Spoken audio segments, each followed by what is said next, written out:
I really like the pivot levels, and the pivot levels are really no secret at all. Everybody knows what the pivots are, but what I found is that most people don't play them correctly, and this is what they do.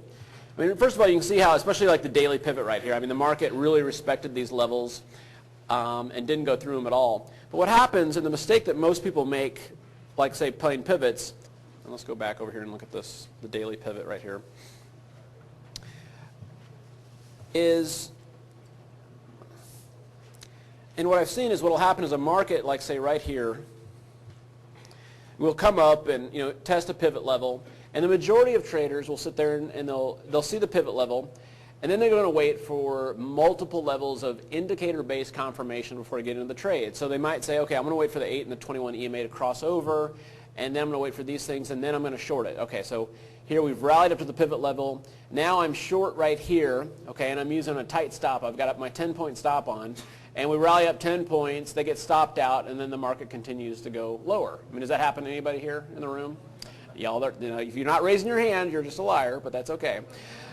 So what my 50 takes me out, and then we go. yeah, that works too.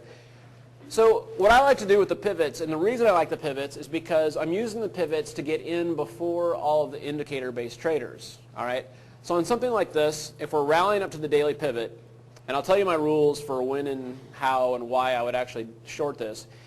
I've got a short order here, and I always go, and this is for the Dow, okay? For the short, I'm going to go 3 ticks in front of the pivot level. So if the pivot's at 12,185, then I'm going to short at 12,182, right? 3 points in front of the pivot level. And I'm not going to wait for any confirmation at all. I just throw my order out there. So here we go. The market screams up into this pivot level. I'm short.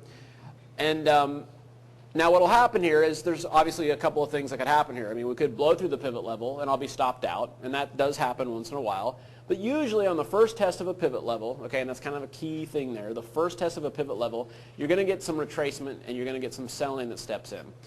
So I'll go in, and then with the Dow, what I start off with a 20-point stop, and if that was the S&Ps, the equivalent would be a 2-point stop. And then if I get up 5 points on the first third, or if I get up 5 points, then I'm going to take a third off. Okay, I'm going to cover a third. I'm going to move my stop from 20 to 10. All right, and now down here I'm up 10 points. I'm taking off 2/3, and I'm moving my stop to break even. So I'm getting out of 2/3 of my position. By the time I'm out of 2/3 of my position, most of the indicator-based traders are now just getting in the position. Okay, and you remember, and again, most of the time it's like, wow, I got confirmation right here. Now I'm entering the trade. Well, I'm already out of 2/3. So it's something to remember is that a lot of times when you're just focusing on specific indicators like that, when you're actually getting into the trade, you're actually providing liquidity for somebody like me who's already in and I'm looking to get out. Okay, so I'm looking to sell 2/3 here, and you're looking to get short because you got confirmation. So I'm getting out of my 2/3 and you're initiating a position, right? So it's the long story short of that is that you want to have, I mean, part of the reason people won't do this is because it's scary. I mean, it's like you don't know. I mean, that's a question I get is, well, how do you know that that one's going to work out? Okay, you don't, but you can assess your risk, the risk that you're willing to take.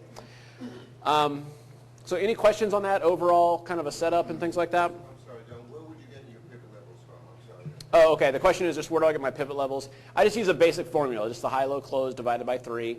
So you take the high-low close of the previous day, you divide it by 3. It's just, it's a standard formula. What I do is now, and this is again for day trading like the Dow or the S&P. The first thing is I'm waiting for the cash markets to open. Okay, even though the Dow and the S&P are trading before, the cash markets open at 9:30 Eastern. Okay, so I'm not taking any pivot trades before that. The second thing is you don't have to really wait for any length of time, but what I'm doing is I'm waiting for a test of either the central pivot, which is right here, the yellow line, or R1, okay, which is the first overhead resistance level on the pivots, or S1, which is the first support level, right? Those three on the first test of the pivot have the highest probability of the day of at least retracing some of that move, okay? Even if you're having like a blowout market day, generally those will meet some resistance. Now, the second test of those levels is okay, but the probabilities go down a little bit, okay? Now maybe the first test would be like an 80% probability that it's going to roll over and it's going to work out. The second test might be like 70%. So I'm only interested in the first test of the daily pivot, the first test of S1, and the first test of R1. So how many trading opportunities does that provide me? How many, this is the part where there's audience participation. Okay, so there's 3 levels, but there's 6 opportunities to trade.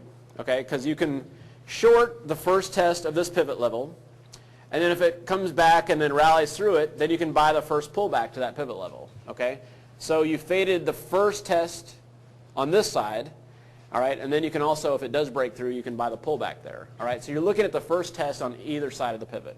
So you have the potential of 6 trading setups every day just by following the pivots. The way I